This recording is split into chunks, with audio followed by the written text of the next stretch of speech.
Dans les entrailles du progrès médical sénégalais, le service d'urologie, andrologie et de transplantation rénale de l'hôpital militaire de Ouakam émerge en tant que bastion de l'espoir. Il y a un centre de médecine physique.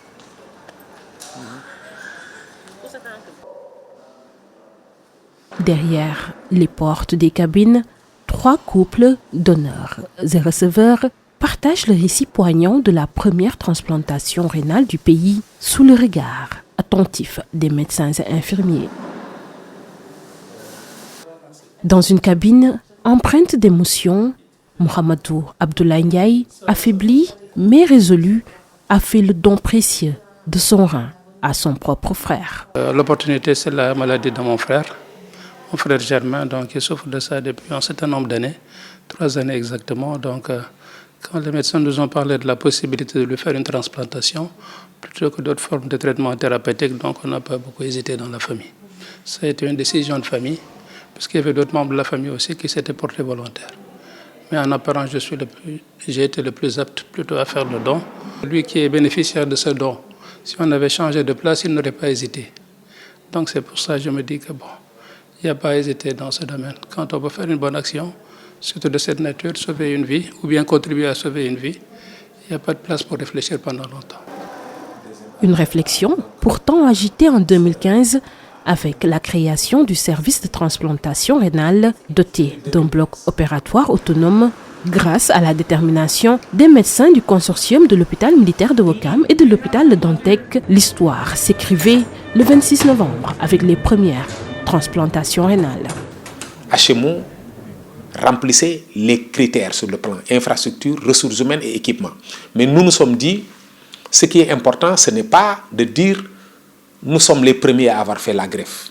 On s'est dit, on va se regrouper avec une autre structure. Mais la structure qui nous paraissait la plus compatible avec notre manière de travailler, c'était l'hôpital Aristide Le Dantec, parce que nous sommes des universitaires. Dieu nous a réunis et les choses se sont accélérées. Se sont accélérées parce que quand nous nous sommes réunis ici, quand l'équipe de Dantec est arrivée, c'est que la directrice de l'hôpital, le colonel Yohannou Douane, a facilité. Nous nous sommes dit, maintenant c'est fini, rien ne nous empêche plus de faire la greffe. Pour rendre ces greffes possibles, des évaluations rigoureuses ont été surmontées, culminant dans l'obtention de l'agrément ministériel. Nous avons suivi en fait tout ce qui devait être fait dans le référentiel et l'évaluation a été faite par d'éminents professeurs qui nous ont évalués de façon très rigoureuse, de façon éprouvante. Tout ça pour nous montrer que la transplantation doit être faite dans les règles de l'art. Et au bout de l'évaluation, nous avons obtenu l'agrément. Donc nous avons l'agrément depuis le mois d'avril 2023. Une fois l'agrément obtenu, il fallait constituer les couples, il fallait faire toutes les analyses de routine, faire le typage pour voir la compatibilité. Et nous pouvons dire aujourd'hui, nous n'en sommes pas peu fiers que nous avons en fait la plateforme HLA pour pouvoir faire les tests, ce qui n'est pas fréquent dans la sous-région. Je pense qu'au Sénégal, nous sommes les seuls à avoir la plateforme pour pouvoir faire des tests de compatibilité, pour pouvoir transplanter. Transplanter exigeait une préparation et une formation continue de toute une équipe évoluant progressivement mais discrètement. Elle a mis les moyens, effectivement, pour nous permettre d'être dans un environnement où on peut greffer en sécurité. D'abord en mettant en place la plateforme HLA, que l'hôpital est le seul à avoir dans la sous-région. Elle a relevé le niveau du laboratoire, de l'imagerie médicale, donc elle nous a soutenus dans le projet.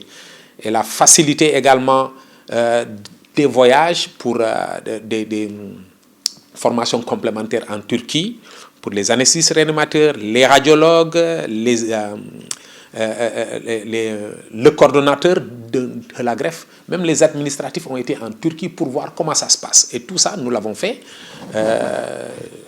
depuis des années, mais nous l'avons fait progressivement et nous l'avons fait en toute discrétion. Un couple, 2 frères et 2 sœurs symbolise les premiers pas d'une transplantation rénale historique dans le pays, reflet du sentiment d'un travail accompli. C'est juste qu'en fait que ça a été long. Ça a été long, il y a eu des moments de découragement, mais nous avons tenu. Mais aujourd'hui, nous sommes réconfortés. Et nous n'avons qu'une seule envie, c'est de continuer. Quand vous voyez la lueur dans le regard des patients, vous ne pouvez qu'à demander à transplanter encore. 6 personnes dafa am ñett ñoo xamante ñoo may rein rognon ñett ñoo jot rognon soo gisee jëkkër bu may jabaram rognon wala nga gis ku góor may magam bu góor rognon wala nga gis ku jigéen may magam bu jigéen bu mu bokkal benn day rognon loolu dafay neex ci xol soo taxawee sax sa xol bi dafay tooy soo leen gisee. Les effets de l'intervention encore ressentis ne peinent à cacher la satisfaction qui se lit sur son visage. Son frère, bénéficiaire de ce don précieux, emprunte désormais le chemin de la guérison. xol bu sedd rek noonu lañ ko mën a dundee ba pare dalal xelu nit ñi tamit wax leen ne ni am na ñu fi nekk mën nañ ko def mën nañu faj nit ba mu wér ci loolu donc ñun loolu la ñuy jàpp. waaw mi ngi wér loolu la ñuy wax ci suba sax ñoo ne ba fii toog fii ma toog ne ñu waxtaan mi ñaar. C'était des assurances qu'on nous avait données au préalable en nous présentant des statistiques sur les taux de réussite qui étaient vraiment très excellents et rassurants à l'étranger. Comme ça se faisait ailleurs. Au Sénégal, c'est vrai que c'est une première, mais bon, puisque les qualifications sont les mêmes, notre personnel médical aussi, on ne doute pas de leur capacité. Donc on s'est dit que bon, ce qui réussit à l'étranger, il n'y a pas de raison que ça ne réussisse pas au Sénégal. Ce personnel aguerri a relevé le défi. À ce jour, l'objectif est atteint. La santé des patients s'améliore. Les malades ont une meilleure santé actuellement. Ceux qui sont greffés se sentent mieux. Ceux qui ont donné le rein aussi n'ont pas de complications, mais nous disons Alhamdulillah. Je pense que c'était ça l'objectif. C'était des patients qui devaient soit rentrer en dialyse ou bien qui étaient en dialyse, de les aider à être plus autonomes, à vivre plus longtemps, à avoir une meilleure qualité de vie et permettre à l'État de dépenser moins dans la prise en charge de la maladie rénale chronique. Vous savez, quelqu'un qui est transplanté vit plus longtemps que quelqu'un qui est dialysé. Quelqu'un qui est transplanté a une meilleure qualité de vie que quelqu'un qui est dialysé. Parce que vous êtes transplanté, vous êtes autonome. Et l'État gagne parce que quand un pays commence un programme de transplantation, au bout de 2 ans, les dépenses de dialyse sont divisées par 2. Si l'État dépensait par exemple 100 milliards dans la dialyse, au bout de 2 ans, l'État va dépenser 50 milliards. Cependant, avant d'entreprendre cette greffe rénale, des exigences s'appliquent tant aux receveurs qu'aux donneurs. Ils vont voir est-ce que d'abord, celui qui veut donner, est-ce que le fait de donner un rein va lui causer un préjudice ou pas? Est-ce qu'il est compatible avec la personne qui est malade sur le plan groupe sanguin et sur le plan des tissus humains, le typage HLA, est-ce qu'ils sont compatibles? Maintenant, s'ils sont compatibles aussi, les gens poussent les investigations plus loin. Il faut voir, parce que c'est le donneur vivant apparenté, il faut voir, est-ce que la personne qui donne, il n'y a pas une pression familiale sur elle? Il y a un travail derrière. Les psychiatres sont là, ils vont aller au tribunal, voir un juge qui va évaluer, voir est-ce qu'il n'y a pas de pression. Il va voir quelles sont les motivations, pourquoi la personne veut donner son rein.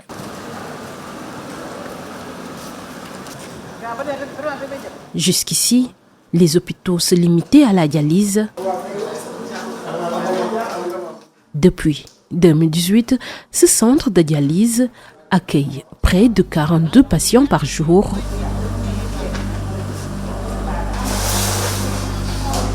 Dans la salle d'hémodialyse, 14 postes, chacun un monde de survie où les battements des cœurs malades se mêlent au murmure de la vie artificielle.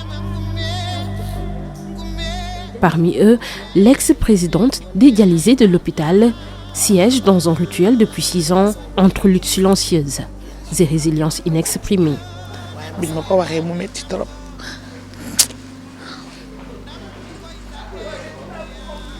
Ma jooy sama famille jooy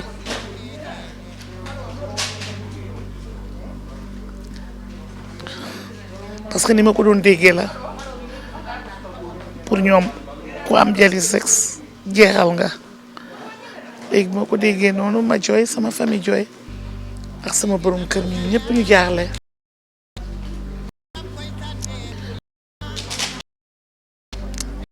après ñu expliqué ma ne ma da ngay dialyse quelque temps rek nga arrêté du continuer ma gëmoon loolu.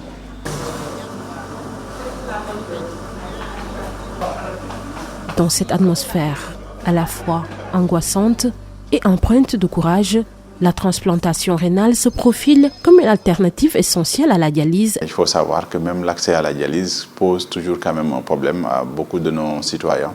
Donc le fait d'avoir la transplantation, l'intérêt vraiment majeur, c'est de permettre de sortir les gens de la dialyse, parce que quand un patient qui est dialysé aujourd'hui reçoit un rein, ça veut dire qu'il va libérer une place en dialyse. Et cette place en dialyse peut être donc donnée à un autre patient qui était sur une liste d'attente d'avoir la dialyse.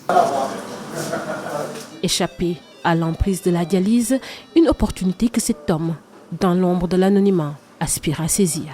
Tous les malades ici souhaitent guérir, retrouver une vie normale.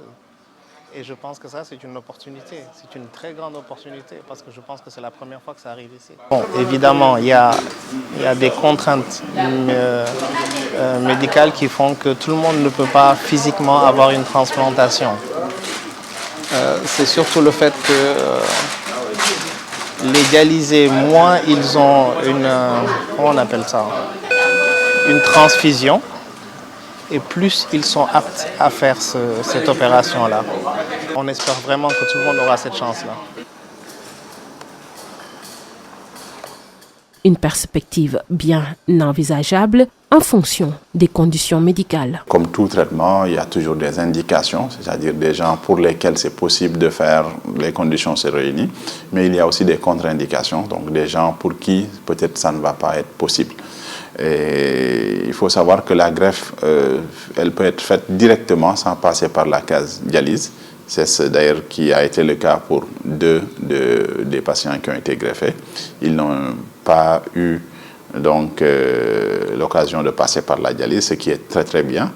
Mais la plupart des gens, ce sont d'abord des patients qui sont en dialyse en attente d'avoir donc la possibilité d'être greffés. Une aubaine, cependant, qui bute pour certains sur la peur du risque. Cette mère de famille choisit délibérément de ne pas saisir l'opportunité de ce fait. Toujours dama doon ñaan yàlla nañu yàlla yónnee miracle yàlla dimbali ñu am solution parce que dañ doon wax naan loolu foog nga dem ci dëkk yu sori fay fa xaalis bu bari ak nangam kon tey bu ñu sante yàlla ba ñu koy def fii ci sunu réew sant yàlla la waaye man yàlla dafa def man samay doom ñëw volontaire pour man mais bugguma ñoom ay xale lañu amaguñu dara te man la ko yàlla teg comme man mi la ko yàlla teg nag ma nangu ko bugguma sama doom may ma parce que bugguma li may dund man sama doom dund ko wala seen àdduna ñu am ci rëq-rëq ndax loolu. ah xam naa ni mënuma faj xam naa ko waaye dama ciy jàpp rek fu ko yàlla yemale ma nangu ndax dialyse bi dina tax ma gën a nekk ak sama njaboot ba si kanam waaye jël samay doom ñuy dindi seen rein di ma defal sama xol mayu ma ko dama leen yërëm ay xale lañu bu yàggul dara seen bàyyi génn àdduna duma leen teg boobu malheur. Hélas, le traitement ne se prescrit pas, il se négocie. Les médecins ne peuvent contraindre leurs patients, mais s'évertuent à les sensibiliser. Je pense que les néphrologues sénégalais ont communiqué suffisamment avec leurs patients. Si un patient ne souhaite pas, peut-être qu'il a ses raisons. Mais il faut que les malades comprennent que la transplantation donneur vivant n'expose pas le donneur à un grand risque. Je pense que le risque zéro n'existe pas. Mais le risque de décès en donnant son rein est estimé à 0,03 pour 1000. Ces donneurs, quand ils sortiront d'hôpital, ils seront suivis par les néphrologues toute leur vie. Ils vont être suivis. Ils ont un rein, mais ceci n'est pas un handicap. Voilà, ils vont être suivis. Et si par malheur ils tombent malades, et qu'ils doivent être dialysés, ils passent en tête de liste. Ils sont prioritaires sur tout le monde. Ce serait important que la famille comprenne que s'il y a quelqu'un de compatible, ce serait bien d'aider un proche.